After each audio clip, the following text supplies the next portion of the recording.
The mutual fund talk show में आप सभी का स्वागत है।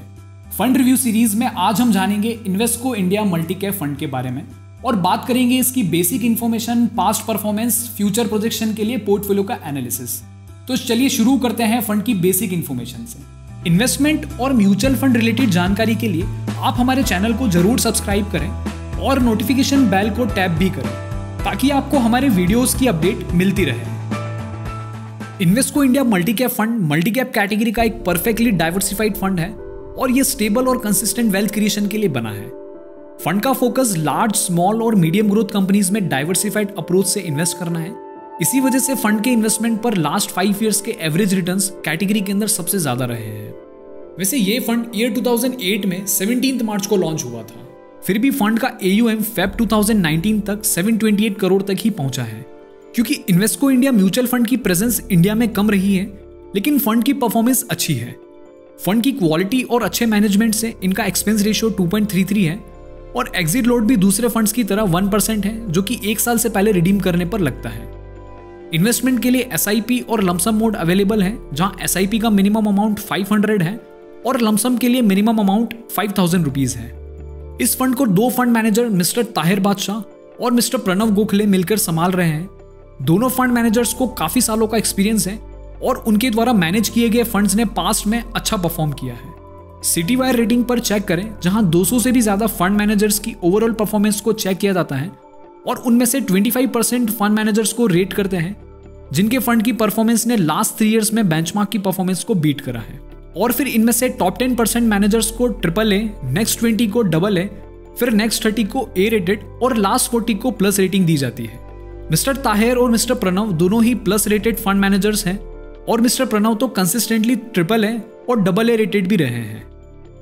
परफॉर्मेंस एनालिसिस में सबसे पहले करेंगे रिटर्न टेस्ट, जहां हम देखेंगे फंड की कंसिस्टेंसी, पॉजिटिव मार्केट में बीट करने का रेशियो, फिर इंसेप्शन के बाद से एवरेज एनुअलाइज रिटर्न्स और करंट पीरियड के परफॉर्मेंस के लिए 5 इयर्स और 3 इयर्स के रिटर्न्स।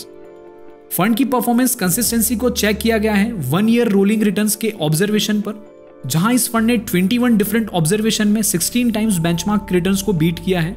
यानी फंड का कंसिस्टेंसी रेशियो 76.19% रहा है, जिसे हम एक मॉडरेटली कंसिस्टेंट फंड कह सकते हैं। पॉजिटिव मार्केट में परफॉर्मेंस को बीट करने के लिए अपसाइड रेशियो निकाला जाता है, जहां 100 से ऊपर रेशियो को अच्छा समझा जाता है, यानी फंड बेंचमार्क को बीट कर रहा है। इस फंड का 3 ईयर का अपसाइड रेशियो 97% है और कैटेगरी में टॉप फंड से भी ज्यादा है। फंड के लॉन्च के बाद से एवरेज एनुअलाइज रिटर्न्स 15% रहे हैं, जो कि मल्टी कैप कैटेगरी में अच्छे हैं। और करंट पीरियड में यानी लास्ट 5 ईयर और 3 इयर्स में फंड के एनुअलाइज रिटर्न्स 18% और 13% तक रहे हैं। वैसे 5 इयर्स में ये बेंचमार्क को बीट कर रहे हैं, लेकिन पिछले 1 साल से स्मॉल और मिड कैप की पुअर परफॉर्मेंस से ये 3 इयर्स के बेंचमार्क को बीट नहीं कर पाए हैं। ओवरऑल मॉडरेट हिस्टोरिकल परफॉर्मेंस और मॉडरेट कंसिस्टेंसी के कारण इस फंड को 5 में से 3 का स्कोर मिलता है। अब बात करते हैं फंड की रिस्क पार्ट की, जहां हम चेक करते हैं फंड की इंटरनल वॉलेटिलिटी, मार्केट के साथ वॉलेटिलिटी, नेगेटिव मार्केट में फंड का डाउनफॉल और रिस्क मैनेजमेंट। वॉलेटिलिटी के लिए देखते हैं स्टैंडर्ड डिविएशन, मार्केट वॉलेटिलिटी के लिए चेक करते हैं बीटा और रिस्क मैनेजमेंट को चेक किया जाता है डाउनसाइड रेशियो से। फंड का 3 ईयर स्टैंडर्ड डिविएशन 15.75% है, जो कि बेंचमार्क से काफी हाई है। स्टैंडर्ड डिविएशन फंड की हाई इंटरनल वॉलेटिलिटी को दर्शाता है और हाई स्टैंडर्ड डिविएशन से पता चल रहा है कि फंड की वॉलेटिलिटी काफी हाई है। वहीं दूसरी ओर फंड का बीटा भी 1.04 है, जिससे पता चलता है कि फंड का रिएक्शन मार्केट के रिएक्शन से काफी हाई रहता है।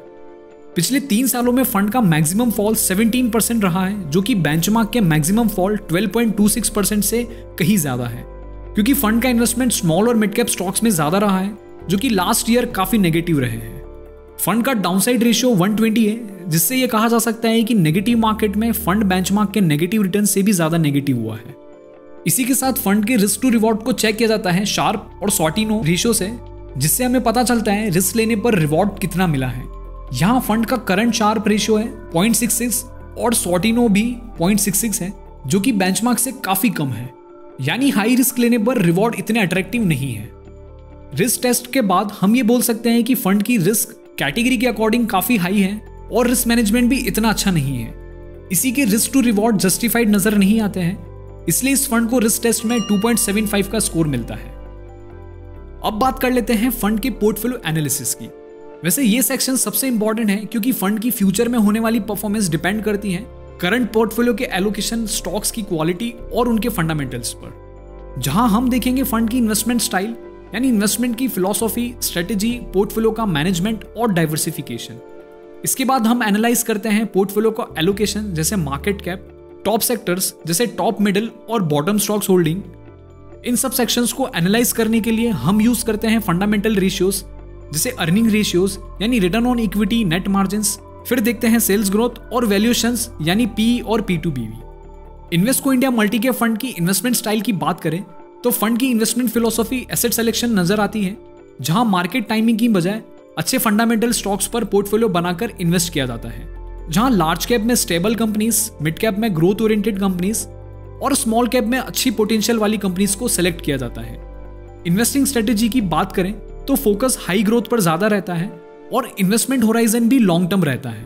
पोर्टफोलियो का मैनेजमेंट भी पैसिव ही नजर आता है और डाइवर्सिफिकेशन प्योरली मार्केट कैप के अकॉर्डिंग होता है, जहां सेक्टर्स पर कोई बायसनेस नहीं रहती है। अब पोर्टफोलियो एलोकेशन के अंदर मार्केट कैप एलोकेशन की बात करें तो 28% तक इन्वेस्टमेंट जाइंट कंपनीज में और 12% इन्वेस्टमेंट लार्ज कंपनीज में है। इसी के साथ 38% तक इन्वेस्टमेंट मिड साइज कंपनीज में है और लगभग 19% स्मॉल कैप कंपनीज में भी है। यानी मार्केट कैप वाइज ज्यादा इन्वेस्टमेंट स्मॉल और मिड साइज कंपनीज में है। अब फंडामेंटल रेशियोज की बात करें तो जाइंट कंपनीज के अर्निंग मार्जिन्स बहुत ही अच्छे हैं और वैल्यूएशंस भी काफी अच्छे हैं। इसी के साथ स्मॉल और मिड कैप कंपनीज के भी अर्निंग्स रेशियो दूसरी कैटेगरी से काफी अच्छे हैं और इंपॉर्टेंट वैल्यूएशंस भी सपोर्टिव है। लेकिन लार्ज कैप स्टॉक्स के फंडामेंटल्स थोड़े से कमजोर नजर आते हैं, पर इस फंड का major allocation small and mid cap companies में है। सेक्टोरल एक्सपोजर की बात करें तो करंटली बैंकिंग, ऑटो और कंज्यूमर ड्यूरेबल जैसे सेक्टर्स में बेंचमार्क के कंपैरिजन एक्सपोजर ज्यादा है। यानी इन सेक्टर्स की अच्छी परफॉर्मेंस के दौरान फंड के रिटर्न्स काफी हाई रहेंगे। फिलहाल ऑटो सेक्टर्स की परफॉर्मेंस पुअर रही है, वहीं कंज्यूमर ड्यूरेबल सेक्टर्स की परफॉर्मेंस अच्छी रही है। दूसरी ओर आईटी, ऑयल एंड गैस और मेटल जैसे सेक्टर्स में ये फंड करंटली अंडरवेट है।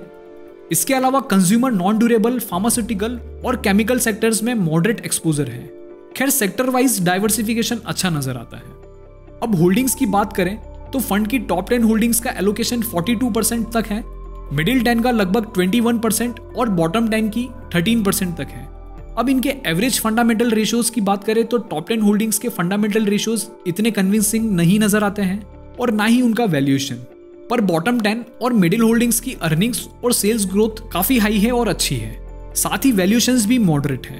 तो होल्डिंग्स के अकॉर्डिंग पोर्टफोलियो के फंडामेंटल्स इन डेप्थ है और अच्छे हैं, जिससे लॉन्ग टर्म की परफॉर्मेंस कंसिस्टेंट एक्सपेक्ट कर सकते हैं। ओवरऑल फंड की इन्वेस्टिंग स्टाइल बहुत ही इंटरेस्टिंग है और लॉन्ग टर्म में अच्छी वेल्थ क्रिएशन को जस्टिफाई करती है। साथ ही फंडामेंटल्स भी अच्छे हैं, बस वैल्यूएशंस थोड़े से हाई नजर आते हैं। तो सब पैरामीटर्स को देखने के बाद इस फंड को 5 में से 4 का स्कोर मिलता है।